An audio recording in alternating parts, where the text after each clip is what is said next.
Hello guys, in this tutorial you will learn how you can import the memory of an AI provider on Claude AI to use it, for instance, as context or background information for your projects and conversations, or the memory here on Claude AI. So let us guide you through this. So for this method, guys, make sure that you launch the Claude AI desktop application.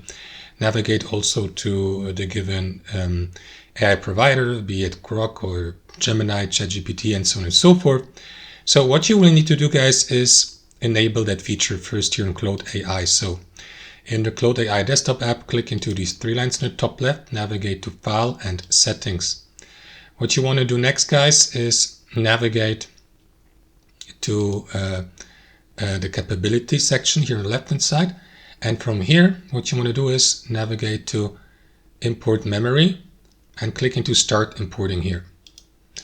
And after that, guys, what you need to do is copy the entire prompt here. It needs to be exactly this one, but in some cases it may be necessary, for instance, to fill in some, we find it like, for example, a specific date here. So it can be customized, but they prepared that prompt here so that you may use that by clicking into this button, copy it to your clipboard, and then navigate to your external AI provider.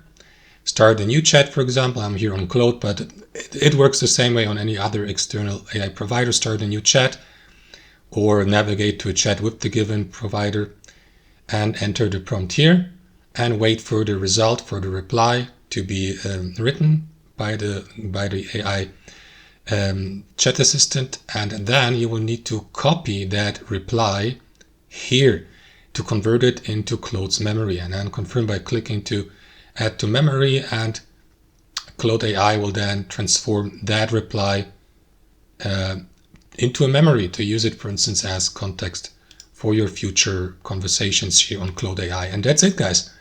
So that's how we can transform or transfer your entire memory from an external AI provider to Claude AI. Thanks for watching, and I'll see you next time.